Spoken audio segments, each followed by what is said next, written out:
You're listening to Relatable with Stephanie Michele, only on LA Talk Radio. Hello, everybody. Ooh, what was that frog in my throat? Let's try that again. Hello, and welcome back to another edition of Relatable. I'm your host, Stephanie Michele. Lots of things on my mind, both personally and just with the news. And I guess the way to summarize this is just to acknowledge that I'm running a little low on relational fuel right now. And I've been that way for about a week. And what I mean by relational fuel is just experiencing the best in people. I got a slight break from that disappointment on Sunday when I volunteered at a public art project. Shout outs to Arts Bridging the Gap and Artist Man 1. That was a beautiful Saturday. I loved every part of it. Being able to connect with the volunteers and just put paint on the wall to brighten up a community. Although I have to admit, I didn't feel that I was afraid of heights, but my right leg disagreed and was shaking the whole time I was on the ladder. So yeah, my right leg is apparently afraid of heights. Anyhow, so back to Monday and back to work. Some tough stuff going on in the world right now, both with just relationships and news. One of my favorite people in the world yesterday had a really horrible experience where her daughter-in-law, her husband, got a call from his daughter, of what he thought was his daughter, and it was a woman screaming, "Help, Dad, I've been kidnapped." And then a man's voice got on the phone and said, "Give me money," and da-da-da-da. And horrible thing, horrible 30 minutes of just pure, like, what's going on, just terror. And it turns out that somehow a person hijacked this person's phone and made that call, and it was not real. Yeah, it was. Hell? Yeah, I know, not even real. So I don't know why people are leaning into these things, or like why it's okay to kind of do these things that are just so terrorizing. But like it's just got to stop, and it's really concerning. And then, of course, yesterday it was also, the Me Too social campaign, which I did take a part of. And, of course, like many people have thought about things that I've buried. I personally, in that whole fight, fleet, or freeze way of dealing with unfavorable situations, I tend to fleet unless the situation involves more people than myself, and then I'm a fighter. And then I'm going to go out and fight for whoever's involved. And, what I'm fighting for today, and what I will always continue to fight for, is giving the experience, or allowing the experience of integrity and goodwill to happen for all. I will not stand by and listen to political leaders lie and disrespect others. Love this shirt, by the way. We'll talk about that. I will not excuse bad behavior of any kind. I will not give someone a pass because they state, well, everyone else is doing it, and, oh, well, the world's going to hell anyways. Nope, you're not going to get a pass from me. And as much as I want to crawl up in a ball sometimes and not interact with anybody at all, I will keep trying. I will make time for others. I will stop to notice who I'm around at all times and look for opportunities to be uplifting and encouraging to other people. We seem to all be carrying around a tiny little scale of justice. There is certainly enough tipping the scale in weighing it down on the unfair side of things. But I believe if we want to tip the scale in the other direction towards fairness, it's our personal interactions with each other that will help us do so. Let us feel the kindness of a stranger and be kind to strangers. Let's be kinder to each other. Let's notice each other and be reminded that we are not alone in this world. Me first will never make America great. Solutions come from thinking and acting mutually. So what does this look like on a personal level? Well, I want to explore that today. And I invited my guests today to do a little social experiment with me. This is the first time that we're meeting, and I'm wondering if there's a difference between focusing on just making a good first impression, where you're kind of focused on yourself, and versus just making a connection that's mutually meaningful. What kinds of things can we do to make interacting with each other more impactful? So as we try to figure this out together, if you're watching via Facebook Live, share your thoughts about this, like maybe some things that you've tried in interactions and reconnecting with people that just made it really meaningful for everybody that's involved. And with that note, let's meet my guest. So this is Jeroen de Wit. He is a graduate of Dolores Cannon's Quantum Healing Hypnosis Academy. Wow, that's a mouthful. He practices Reiki, emotional freedom technique, EMF balancing technique, quantum touch, and hypnosis in both Los Angeles and Amsterdam. He also holds a BA in art therapy and an MA in spiritual psychology from the University of Santa Monica. He equally believes in being a teacher and a student. Me too. He is a student of dance, bioenergetics, yoga, photography, and nature. Jeroen's mission in life is to empower as many people as possible, including himself, to live authentically by facilitating and teaching energy medicine processes. Thank you. Nice introduction. Yeah. Is it? I always ask, like, is it weird to like hear all those things about you? Like, a little bit. Yeah. Yeah. Kind of. Yeah. Yeah. It's kind of accurate. Yeah. Yeah, it's accurate. All right. Well, I hope so. The welcome. Thank first you. of all. The other thing that I like to ask everybody that sits in this chair before we start talking about what we intend to talk about, is there anything that's just pulling your attention that you just want to get off your chest and share before we go into kind of back and forth Q&A? Sure. Well, I was really touched by your introduction. I didn't know that the wider scope of what you're doing has this amazing message, that you really want to be a force for integrity and love and compassion in the world. I didn't know that, so I'm really, really happy that I'm part of that, because that's what I want as well. Yeah.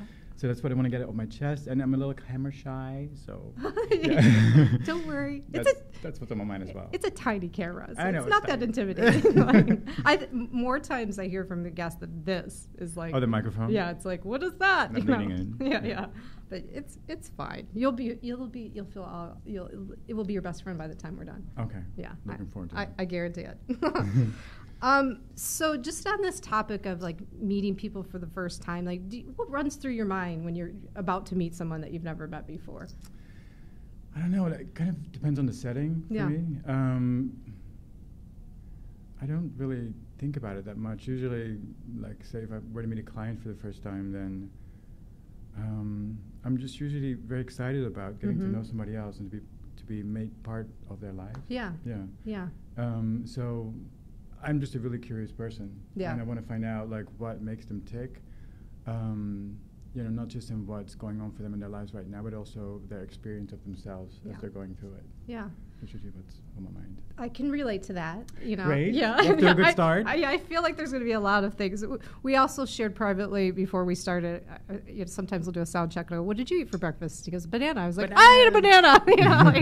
Yeah, it's fun. Connection is all. My point in sharing that, even though it sounds kind of silly, is like connection is always there. Like you just have to find it. And I think the tool that I lead into the most, or the theme that I lead into the most, is just being curious. Like, when you're curious, you're not anxious. When you're curious, you're not self-centered or insecure. You're just curious, and it's like a mystery, and it's an adventure, and there's all kinds of things that could happen. Just being in that mode. So I agree with that, and you'll hear when I sign off the show, I always say relate with more curiosity. So that's what you say? Yeah. Oh, what a good start. Yeah, we're off to a really good start. All right, so you're curious.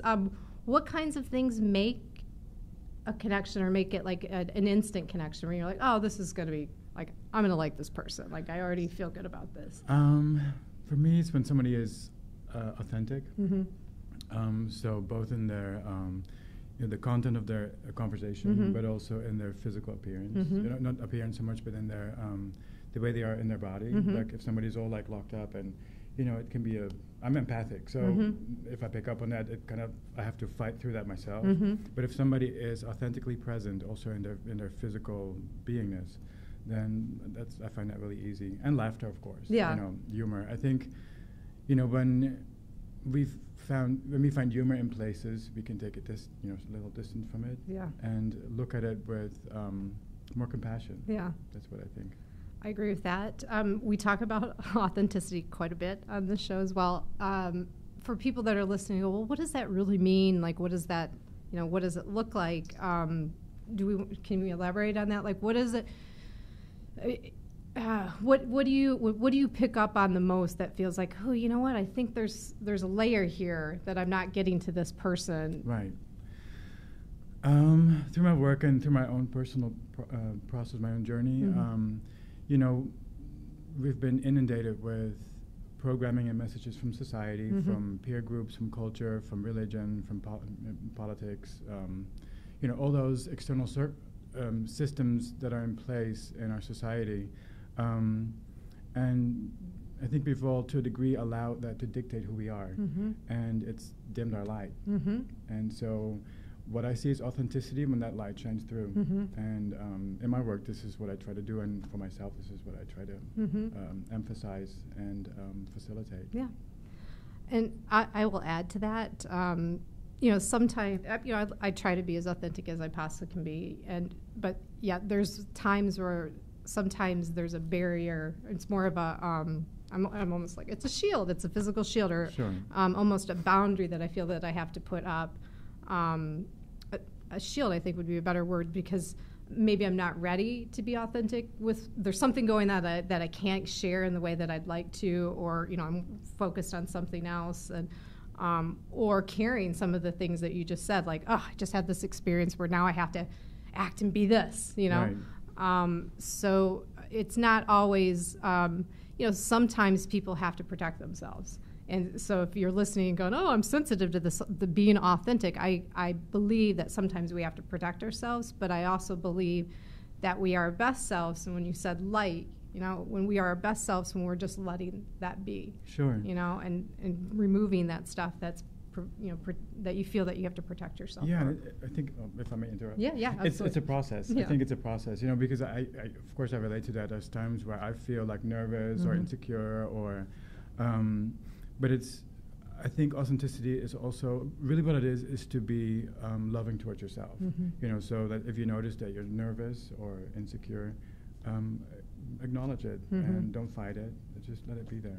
Yeah, I mean, I don't think authenticity means that you're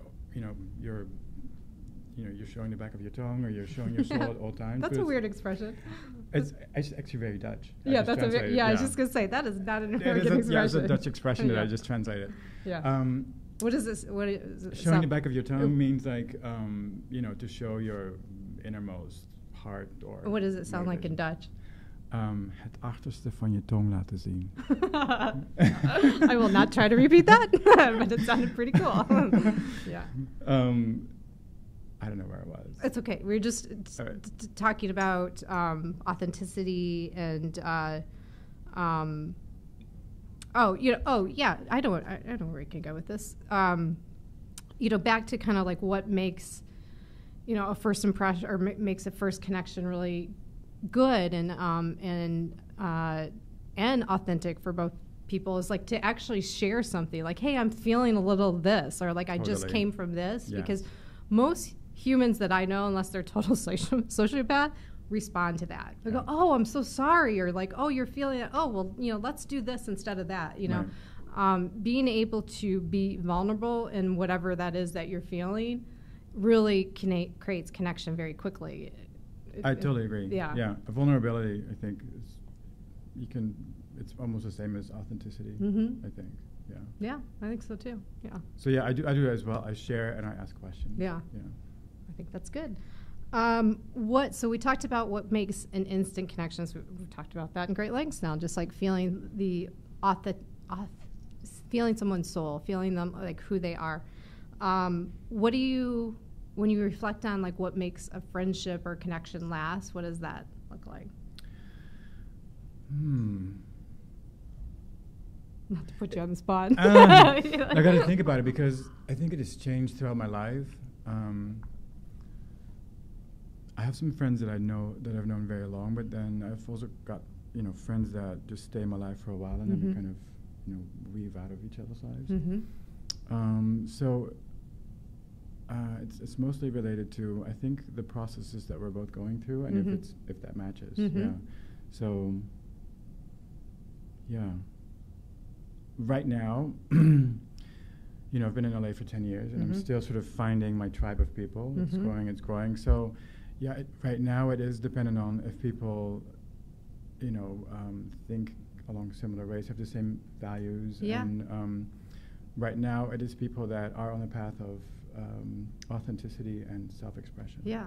So values and beliefs connect you to people. And of course, going through any kind of experience with people, like once you kind of see how people respond to a certain thing, or you go through, this amazing experience that like they were there with you, and it's like a story that you tell over and over again. That I think that creates a lot of bonding too, have a very unique experience with them.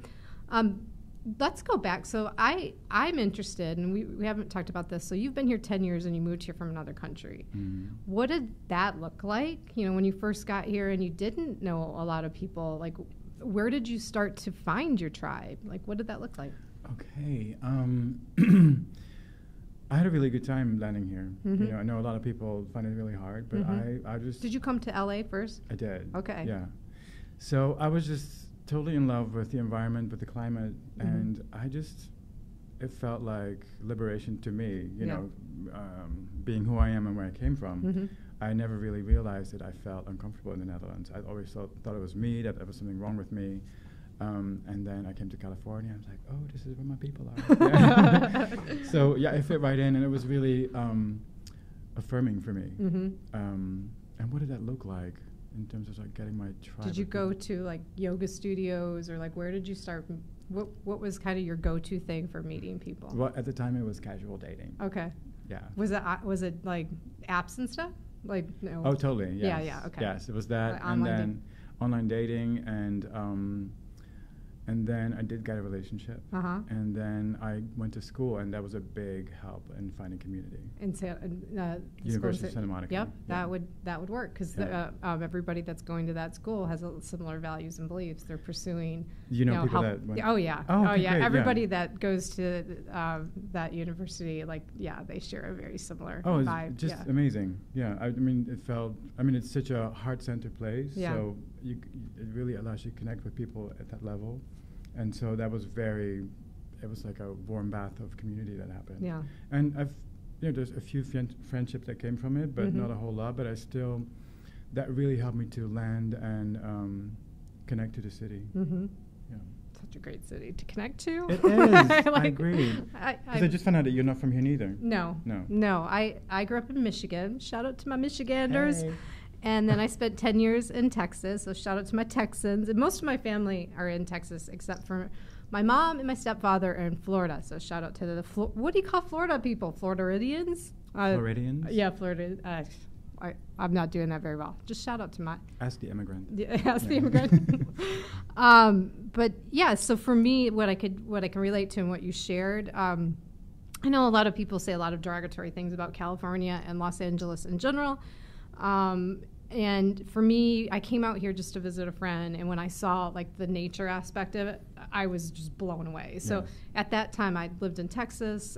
Texas at that time, it's not this way anymore, was really going through a drought. It was like you never saw green patches of grass anywhere. It's very flat. It was brown. I remember having days where like the heat was so thick that I felt like I would go like this. Wading through it. Yeah, and I would have like a meeting at a coffee shop and would want to take a shower, before the next meeting, like happy hour time, because I just felt so intensely like thick and hot and heat. But for me, it was nature first and people second, because this is a major urban area. There's all kinds of people here, and if as you're learning about yourself and finding your tribe, as you said, there's a lot of things that you can do to experiment, to go, yep, this, not that, and it's all here. Right. It is all here. So I loved it. I love it too. I mean, I for friends and family that haven't visited me here and kind of don't care so much for California because of what they've heard. I really wish they would have a chance, or they would give themselves a chance to experience it the way that I've experienced it, because it's been really good for me. I think also, if you can talk about the city for a little bit. Yeah.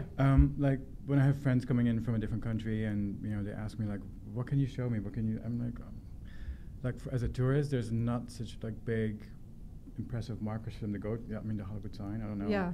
It's not, or the, Hollywood Boulevard is where they want to go. I said, just skip all that. Yeah. Let's go into nature. Yeah. And then, I invite them to places, people with really homes that are really beautifully, creatively decorated or built, or beautiful architecture. Walk the Venice canals. Vistas. Like Venice canals, just like being in nature. Yeah. That's what people really connect to the city. When I take them for a drive, like over Mulholland or in Los Angeles National Forest. Yeah, I agree with all of that. Like, I don't like doing touristy things when my friends and family come here. Like, I want them to experience it the way that I experience it, and it's architectural design. It's definitely nature, and it's people too. Like, there are hubs of communities that you just go in and you're just automatically welcomed, and it's a totally different vibe. And it's so amazing. Yeah. I mean that it's here, all of it. Yeah, it's all here. All right, so now that we've been commissioned by the state of California to promote the state, well, so let's get back to like conversation and connecting. And what are some questions that you would ask to get to know somebody? Like you could just ask me and I'll answer them. Like, what are the your go-to, like you're trying to get to know someone and you're like, this is the question I usually ask. It's a bit what we've talked about in your introduction. What are your dreams for life? Mm-hmm. Because I think it tells so much about, this heart connection, and if people have that heart connection. Mm-hmm. So that's what I would like to know. Mm-hmm. And the city can look like, what do you do right now? That question. But I'm really interested in people's dreams. Yeah. And then also their story. Yeah. Yeah. So future and past and in the present. Yeah. Yeah. So you just want to go there. Do you want to know what motivates them? So like the goals, the dreams, and then like where they came from. Yes. Yeah. And I would add to that why too, like the goals, why? Because that branches out of it. Yeah, because when you know that, it's like, all right, I got it. Like there's we could have the same exact goal, but the why is so entirely different that it could actually create disconnection. Right. I think the why is super, super important. It's I talk about like when you first meet someone, you go like to awkward networking events and people are doing the, what do you do? That question really nobody likes to answer. And what if you don't like what you do? And now you've got to answer this question. You're like, well, I really don't like what I do. The energy in the conversation deadpans. But an easy question to ask somebody is, why are you here? Like, why did you come here? Oh, that's nice. So it's not too invasive. It's not the big why, you know, but it will reveal some some of their values and beliefs. So it's like why they picked that particular event and showed up, why was it important to them? Like that usually turns out pretty, and it's comfortable for everybody, and at the end of the day, like I like to make it comfortable for everybody. I think that, of course, I think it feels better. What do you tend to share about yourself pretty quickly? You meet somebody. I'm thinking, I'm trying to think what we've just shared already. I don't know if I have like a set of like things. I mean, usually we talk about where I'm from because it's my name. Like, how do you say it? So I've got to spell it out. And what it's like, to come here. And so, I haven't met somebody before. It would be that. Yeah. But also what I do right now. It's just it's a big part of what makes me tick in this world. Yeah. So I would share that. I would share that I love going into nature because that's where I spend most of my off time. And nature, is it mountains? Is it like, what's like, are you mountain? A lot of people go, are you mountain or ocean person? Like, are you water or mountains? Like, what's the hiking? Like, I live close to the mountains. So it's easy access for me. I just drive up the 2 freeway and I'm right in the forest. So I'm there all the time, but yeah, the beach is Yeah. beautiful as well. I love being in the water. Yeah. Yeah. What else do I share? I can switch this. What would you never share when you first met somebody? I've been trying to think about that. Yeah. It's kind of depending on if there's an agenda or like the setting that we're in. Mm-hmm. What would I never share? Do you have some examples? Well, I think this is where we'll probably vibe on this. I don't have a set thing either. I think it's about vibing. I think this is why it's so hard for you to answer this, because it's like you're kind of going with like, well, what's there? Like, what am I playing Right. off of? And with that regard, I would never share something about myself that I sense would make someone else feel uncomfortable. Yeah. I'm doubtful about that. Yeah. Because sometimes I think that discomfort can help somebody to check themselves, because I would never hide that I'm gay, that I'm an immigrant, that I believe in equality. I would just, and if it makes them uncomfortable, it's something for them to check. Yeah. So I would share those things. Yeah. I believe, especially in our political climate right now, I believe in visibility. Yeah. Visibility in the amazing diversity and variety that we are as peoples. We're not just like, white, straight, male, Christian, conservative people. They're, that's not the biggest part of our society. So I believe in. I mean, if that makes somebody uncomfortable, I can only be myself, and I'm not going to apologize for that. Yeah. So if that makes somebody uncomfortable, I'm sorry. I'm like, I'm actually excited that you're checking me on this, because I also agree with. I mean, I think for me, like on first meeting, I would like test the waters, and then the second thing. But I agree with leaning into the discomfort. Like, I think this is the biggest problem that's going on, is that we're all in our little bubbles and nobody's connecting and relating on the differences and the similarities. So probably like not the first thing that I would say, but I would, I look at it, and this is probably the marketer part of me. This is definitely the marketer part of me, is like, I want to gain influence. Like if in the discomfort I have an opportunity to teach somebody something, I know I could miss that opportunity if the timing is not right, if the sequence is not right. So I look to kind of gain a little bit of influence and then go for the discomfort. And that's very strategic. I know it sounds very strategic, but there's a behavioral part of me and a marketer part of me that is looking for certain outcomes, and want certain outcomes. And one of the biggest outcomes that I want is more understanding, more connection, more people walking around with knowledge, Right, that would be great. Differences, Yes. So I love that you checked me on that, because now we're having this conversation about it. But at first, I mean, I didn't mean to check you on it. No, I love it. I mean, it's just, that's how I do it. Do it how you do it. I do it how I do it. Yeah, that's right. That's why we're talking. I want to kind of talk about this shirt.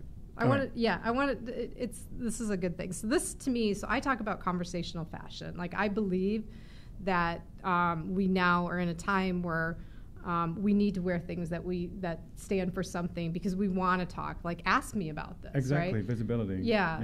So if someone asked you about that, and you could tell, like, there's two ways that someone can ask you about that. They could do what I did when I saw it. I was like, yeah, I love the shirt. Right. I'm happy. Or they go, nice shirt. What would you say? In which case? Well, I know what you're going to say when they say yeah. You're just gonna yeah, that's cool. Let's go with the hard one. Let's go with the uncomfortable one. I mean, I would ask them, like, why do you respond that way? What's going on that you respond that way? And then they will say something, and I would want to find out why they believe what they believe, because I've found that when you keep asking about their whys, people. And me as well, I'm just telling people, but it also applies to me. People will come to a place where, if it's a delusion that they're believing in, or a sense of separation, they will be faced with that. Yeah. When you keep asking for the why, then they go like, I don't know, I was taught that way. Yeah. People in church told me to, stuff like that. And then they realize that they've just adapted something that was not their own, and they can choose in that moment to either stick with it or discard it and find a more loving truth. And I'd add to that, I love whys. Everybody knows this. That's like my favorite kind of connection or question to ask someone is a why question. But when you go into a series of like, well, why that? Well, why that? It's usually around the fourth or the fifth one that something breaks down, or there's like, you know what? There's more to this here. Like, and it's not necessarily like, there's a realization that everything's wrong. It's more of a realization of who you are and what you're leaned into. Like, it's actually a very I don't know. It's an amazing thing to be an adult and still discover things about you. Amazing. Yeah. Yeah. Yeah. I think it's pretty incredible. I found that, like in my later years, it sounds like I'm old. But I kind of in your later years. Yes, my walker. No, but as I'm more mature now, I've found that my capacity to have a learning approach to my life has increased. Yeah. For a while in my 20s and 30s, it was kind of like, I was kind of stuck in my beliefs, and then later, thanks to USM as well, and all the experiences I had, I was able to be more fluid in that. I would agree with that. In your 20s, you think you know everything. In your 30s, you're like miserable because you start to figure out you don't, and then you get into your 40s, you're like, yeah, I got this, and I'm still learning, and you love learning. Like it's like, it's amazing. I love getting into my 40s. Yeah, I do too. Yeah. God, did I just admit that? Nobody in LA is supposed to admit their age. Women in LA are not supposed to admit their age, but oh well. You know what? My birthday's coming up. Now you guys will know. Break the mold. Yeah. Let's break the mold. What else can we talk about? So, what do you wish happens more in like just first interaction? Like, so when you're out like meeting people and like, is there do you experience a void? Or maybe not, and what do you wish that more interactions are like? And maybe like if it helps you, like think of one like recently when you met somebody and you're like, yeah, like that was cool, and like I wish there was more of that in the world. Back to the authenticity. Yeah, if I meet somebody, you can be at the checkout in Trader Joe's or whatever. If there's a genuine connection, if people allow themselves to be authentic, including me, I found that that experience is a lot of it is self-powered. I find that the more authentic I am, the more it gives others the permission to do the same thing. I 100% agree, and I wouldn't even mind if that in that authentic like realness that someone was like negative in a way. So I always reflect back to there's this person in my building.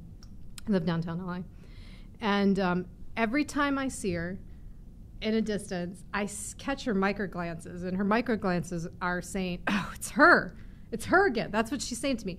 She gets closer to me, and then she's like, "Oh my God, you look so great. Where are you going?" Like over the top, Faye. Like over the top, like. And it's just, all I can do is kind of like, okay, but like I wish, like I would rather her go, you know what, I'm not really excited to see you, like, or just be more authentic about that, or walk the other way, than to give me that, like it's so annoying. Like, just tell me what's up, like, why are you having this reaction to me? Like, that would be amazing. Wouldn't that be amazing? Yeah, yeah. I had never considered that. Yeah, and everybody does. It's also. A thing, I know because you're an empath, like you probably pick up on this too. We all have these like little micro glances or these little micro things that happen upon first interaction that are more telling than often what comes after, right. So I find them, I see them very often. I'm like, I got you. I know what's going on there. Yeah. Right. But yeah, if we could be more honest about that, like even about the negative feelings. Yeah. That would be amazing. Yeah. I would welcome that. I mean, you blow my mind. Really? Yeah, I'm like trying to imagine that. Yeah, that would be good. Well, we'd be talking. I mean, like that to me is the problem right now. It's like we can't even have honest conversations about, things that are hurting us or things that like are important to us, and so yeah, there's a little bit too much. Like I'll just stay over here, right? Or just little jabs instead of just coming out and going, you know what? I know you said this and you believe in this, but it hurts me, or I'm offended by that, and here's why. I'm like, okay, no, we're talking. Right. Now we're in a conversation. Right. Like, let's go. Oh, that's amazing. Yeah, I would go for that.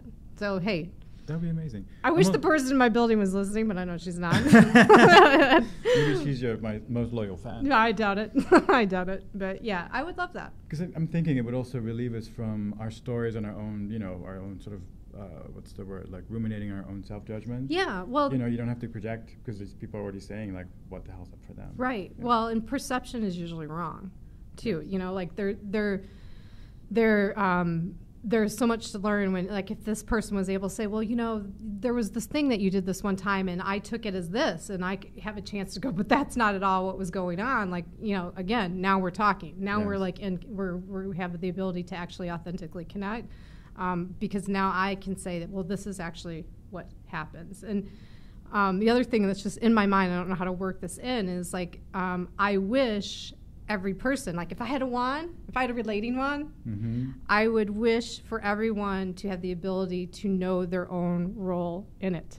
So what I mean by that is like you can like perceive another person for doing something, that came across in one way to you, but your interaction with them affected that thing that you're perceiving, and in not identifying that creates a lot of problem too. Right. So confusing. Yeah. Right. So like identifying that like you had a role in this situation. I had a situation just recently where a person was made a plan to show up at a certain time, changed the time. Really busy day for me, and I still tried to be accommodating, and then ended up being another 30 minutes late from the time that was changed. And on first interaction was, the traffic. Not, I'm sorry, not, so of course, like, I mean, I'm allocating, I'm bending time. I'm already thinking about like how much, of course, I've got to get done, but I'm like, I'm trying to be pliable. Right. But no, sorry. Yeah, now I'm a little bit more tense, like now I'm like, yeah, so there could have been a better way to like, okay, well, this is where we are, you were late, let's just move on and get to it. But that didn't happen, So my magic wand of knowing your role in it, I think would be amazing. A what? It would be amazing. Yeah. It would be amazing, yeah. It would be amazing. Yeah. Let's see. Well, what else, like, is there, like, what else can we say about just making connection and conversation more mutually beneficial? What can we say about that? Like, is it really paying attention to, asking, kind of bantering back and forth with questions and really listening, or, what else can we say about that like is a tool for making connection more mutually beneficial? What would you think? I don't mean to put you on the spot. I know, but that's what this is for, right? Yeah. I mean, to listen for the person behind the content. Yeah. And the meaning of what they're saying. Yeah. If that's available to you. Not to just listen to the words, but also to listen for the person behind it. Like, feel their, I don't know how you would sense that, feel or... I think this is hard for you, because you, to me, and this is, again, my first time experiencing you, you are already naturally curious, and you're very leaned in to the conversation and connecting, and even how you're looking at me, I'm like, we're connecting, Right. Like, so this is a harder thing for you to think about, because you're creating, your role in it. You're creating some pretty good experiences, I think, when you meet people where it's not, awkward. Yeah. Right. Yeah. So I think that's why this is a hard question for you to answer. Well, how do you do it? Do you have any other? It's definitely being curious. It's definitely like I try to say I want to be available for connection. So we live in a very distracted, world with the phone and the news, and so at any time, I'm dedicating time to connect, right? Like this show, I dedicate time to like meet somebody and have a conversation. If I set a time for coffee or, meet someone for lunch or whatever, I'm not available for anybody else. I'm just available for them. The phone is somewhere else. I think that's probably the biggest thing that I could say is like the phone is off. The phone is somewhere else. I'm not allowing other things to pull my attention. I showed up to connect with you. Right. You know, I think that would be a thing. If I answered my own question about what I wished more, would just for people to lean into that, put the phone away, Right. turn it off, you know, and just be available. Right. And I mean, it's kind of baseline. Yeah, it is baseline. I'm just thinking, is it always baseline? I mean, with my partner, sometimes when we're in the same space, we're like, you know, how's it going? You know, then we're back at the phone. So, but yeah, when I meet somebody, when there's a dedicated time for it, then I would do that too. Yeah. I think that it's like the most basic. It should be. Condition. It should be. Yeah. But yet you see, like, you know, I live in a downtown area, walk around a lot. I see 4 out of 5 people head down on their phone. And even people that are together, they're walking in there with their phone. I'm like, you're with a person. Like, you know, like, I want to see people holding hands again. I want to, like, you know, see people giggling and having a good time and not, like, at a dinner table or in a restaurant with the phone out. Like, I've done both. I'm guilty. You're guilty? Yeah. All right. Yeah. It's honest. We're being real. It's what it's about. All right. Well, let's switch gears. All right. And so another thing that I like to illustrate on the show is just at any given time how we're relating can change. And there's always more information available. So, like, we don't know everything about you. No. And not even close. close. I don't know anything about you. That's right. All right. So what we can do is we'll do both. I'll ask you a question out of one of these things, the book or the box, and then you can do one from me. Okay. Let's do it. So would you like the box or the book? A question out of the box or the book? Let's do the box. The box, okay.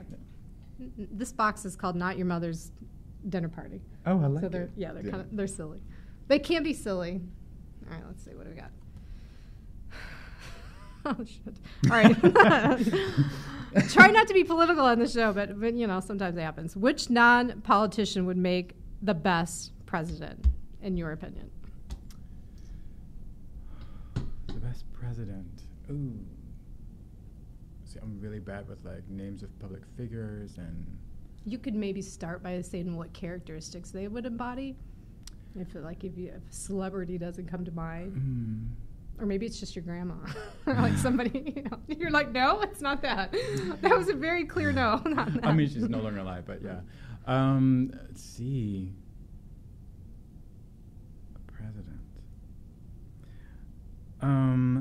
I mean, I've been tuning into Michael Bernard Beckwith's work lately, and I'm so in awe of his way to pull in spiritual concepts and to give language to it in a way that's really easily to digest by people.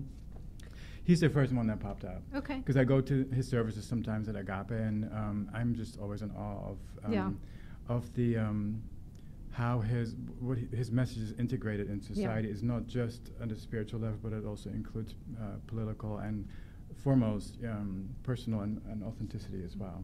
Okay.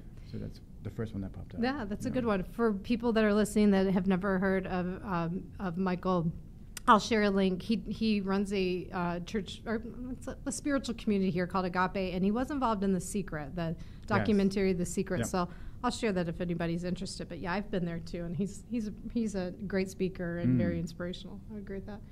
All right, I want the book. The book. The book. All right. So I'm just gonna flip through. You flip through, and I'll tell you when to stop. All right. Stop. Okay, I have a choice because there's 2 pages. Well, pick one. Life is about choices. Okay. Would you give up half of what you own for a pill that would permanently alter you, so that sleeping an hour a day would fully refresh you without side effects? Wow. A pail or pill? A pill. A pill? Yeah. A pill. Popping a pill. That's okay. So, okay. So would I give up half of what I own for a pill that would allow me to only sleep an hour a day and to not have any weird side effects? I don't think so. Because here's a couple reasons why. I don't know much. So I wouldn't, I just don't know much. So I don't know if I'd want to give up. And I'm not a big fan of pills of any kind. I agree. So the idea of putting something synthetic in my body and not knowing the outcome, and sleep's really important to me. I just got to be honest with you. So yeah, I don't think I would do it. Me neither. Yeah, you wouldn't do it? I agree. Okay. This is interesting. It's like a yes or no question. Okay. Yeah. You want to ask me the yes or no question? No. I mean, this is like yes or no. Yeah. But I agree. I appreciate you sharing more about it. Yeah. Do you want to do one more? I do want to do one more. Okay. Do you want the book or the box? The box. Okay. You're just going to stick with the box? Yes. All right, I'll stick with the book. I'm a box man. All right, he's a box man. Does that mean boxers too? I'm just kidding. Sometimes. This show is changing very quickly. All right. Did you ever run away from home? Oh, yes. Yeah, 10 years ago you came to LA. No. Well, yes. But I mean, as a even before kid, that? yeah, I would. Yeah. Yeah. I would. I'm from a Northern European culture. Okay. And we're kind of heady people. Okay. This is a generalization, but we're very rational as a culture. Uh-huh. I'm a very sensitive and emotional person, and I didn't experience a lot of space for that. So whenever that would come to a head, so you say, I would make 2 butter and cheese sandwiches and pack them up and say, Mom and Dad, I'm off, and I'd get maybe half a mile down to where the horses were, and then hang out with the horses, and then I'm gonna go back home when your sandwich was done. Yes. Yeah, that's awesome. That is awesome. All right, I like that. That was my running away. That was your running away. It works. You had food, you had a mission, then you came back. Right. I like it. Accomplished. All right, one more from the book for All right. me. Let's see. I don't often do this, but I think it's fun. I got to tell you stop. Yeah. Stop.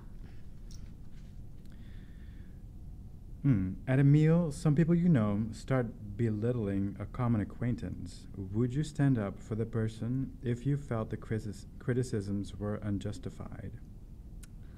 Yeah. Not a problem. I said this in my intro. If I'm the only one involved in a situation that's unfavorable, I'll probably step out of it and before I'd even touch it, maybe just to give it some space or whatever. So I fleet more. But when other people are involved, I'm more likely to fight.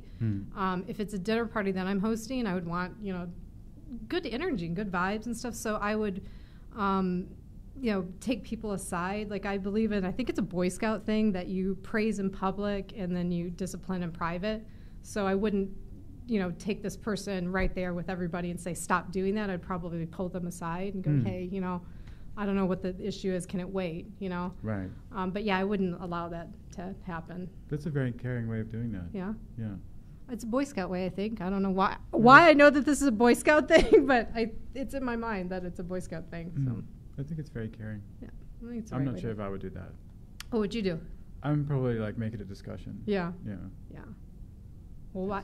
Yeah, but if it's a person, it's if they're talking about the person's personal traits or whatever, and it's I don't know. Well, you'd have to pull that apart. Yeah. Life and situations are complicated. All right. Well, so thank you for that. That was fun. Yes. That just puts. Can we do more? Yeah, we could if we had another hour to go. Okay. Yeah. Are we almost done? Yeah, we're almost done. Oh wow! I told so you. Fast. Yeah, it goes by pretty fast. Wow. It goes by really fast. So the last thing that I ask for people to do on this show is what I call Heartswell. Mm-hmm. And it's just, with the intention that, first of all, it shouldn't be scary to share deep emotions. And the idea is just to, think of somebody or someone's, it could be a group of people that, really has meant something to you. They've taught you something.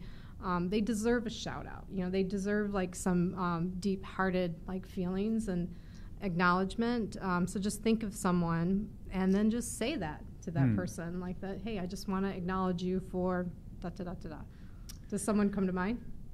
Yes. Okay. Yeah, it's kind of unexpected, but thank you for putting me on the spot with that one. Okay. So it's kind of been the theme of the show, hasn't it? You on the spot a lot. I'm sorry. It seems to have worked out okay. Yeah, I think it did. So the first person that pops up is Dr. Patricia Gay.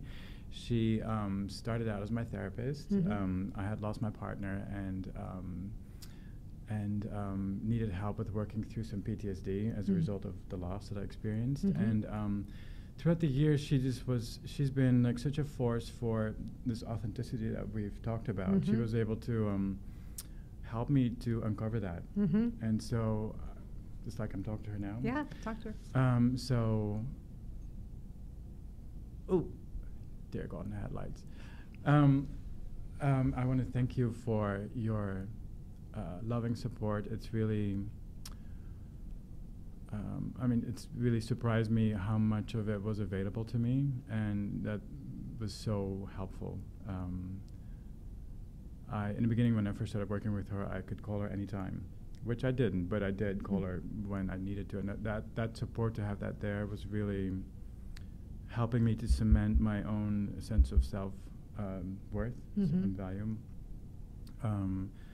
So I want to thank you for your support over the years. We've become friends in the process. I don't know what else I can say about it. I think you said it. Just big thank you, and that you deserve a shout out. Yeah.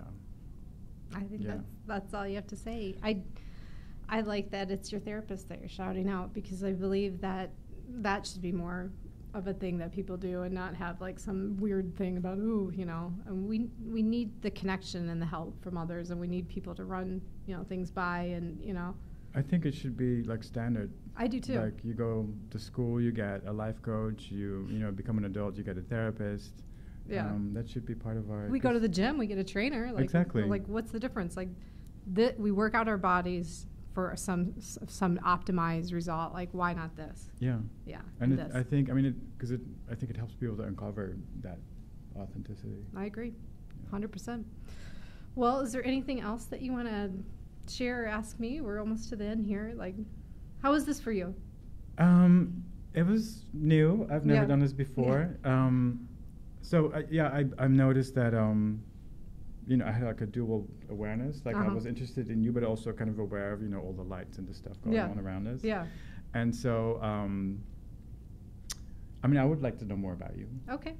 I was fascinated by just a little talk that we had before we started about you going from Dallas, and then your motivation for doing this work, and that really piqued my interest, because I didn't know, like I said, that you were so politically motivated, and I would like to hear more about that. I'd say worldly motivated, worldly more than politically motivated. motivated. That's better. I wish that I wanted to be a politician. I think I would do some good, but I don't. I don't care to be involved in that area. And I wish more people like us were that are coming from more of a heart-centric place, with empathy, wanted to be in politics, but they don't. So if I may ask, what else do you do? Like, you have this amazing platform. What is do you have a goal in mind of where you want it to go? I would love to hear about it. So I'll use that as part of the closing for this, and then I know you love tea, so we're going to have to set a time for tea, and we'll do more of this, and I'll hear more about what you're doing. But so one of the things that I always close the show with is talking about my work at the Relational Center. And the Relational Center is a community center. It's you can get involved in all kinds of events and groups, and we promote interdependence. We don't believe that this illusion of independence is just really unachievable. Like, nobody's an overnight success or success by themselves. We need people. We need to learn how to do better with each other. They do that. They also offer therapy on a scale. So they're. Where is it? It's Mid-City. Okay. Yeah. And one of the things that I'm doing there is what I call public shared experience.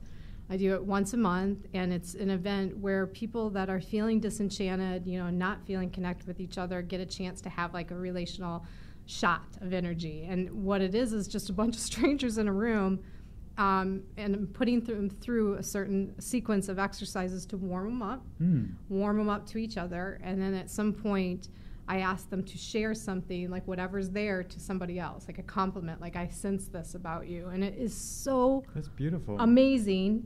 I'm getting goosebumps. Yeah, you got to come. You got to come. Like, it's so amazing what happens, because things are said and people really needed to hear them. And it feels like there's this weird spiritual psychic vibe that entered in the room, and nobody claims that. I'm not claiming to have any of those special powers. In fact, I'm saying the exact opposite. That I'm nobody special. It's just that we as humans are hardwired for connection, and we are so void of it right now that even just having a little hint of it feels like this amazing experience. So my goal is to obviously continue to do those for more people, but I want to do that on a bigger scale. I dream about doing that with a large group of people, and just letting them just turn the switch on again, feel like how we're connected, not how we're divided. We've got a lot of stuff going on that shows us how we're divided. My goal is just to turn the switch on and go, we're connected, And so that's the other thing that I'm working on. So with all that being said, the next one is October 25th at the Relational Center. They're usually the last Wednesday of the month. It starts at 7 p.m. You got to come. I'll send you the information. Oh, wow. I would love to. And as always, I invite everybody that's listening to come. I would love to meet people that have been listening to the show and following along, and give them that gift of having that experience of connection. Did you start this? Yes. That's amazing. Yeah, Wow. Thank you. It's my energy source. When I started the show and said I'm feeling a little relationally drained, I can't wait to have PSE, Public Shared Experience, because I'll get fueled up again too, just by facilitating that experience. I have a ton more questions now. Well, we have no more time. So we'll go off air and we'll talk, but I'm going to share where people can get connected to you via your website and Instagram. So we'll share that in the archives. And thank you. Thank you for being here. This was a lot of fun. I could sometimes I tell people I can feel the goosebumps or just feel the energy in the room. I can definitely feel that. You got Same here. A lot of good stuff going on. And next show, so tentatively, I'm trying to bring Claire Weiland back. We had a reschedule. She's still not feeling great. So if everybody could just put out some prayers and healing vibes for Claire, that would be awesome. We hope that she'll be able to join us next week, but not sure. And as always, before we close, I just want to say, this should be the social challenge of the week, is just to have more awareness of the people around you. Look to the left, look to the right, and find a way to just go, I see you, compliment somebody. Hey, nice shirt. It's really cool. I'm glad you wore that today. We need more of that to tip that scales where we feel connected to each other. So the social challenge of the week is to compliment a stranger, but do it first by looking all the way around. Look at everybody. Eye contact. Yeah. Yeah. So that's the social challenge of the week. And as always, I just want to encourage everybody to relate with more curiosity. That's it. I support that. Bye. I second that.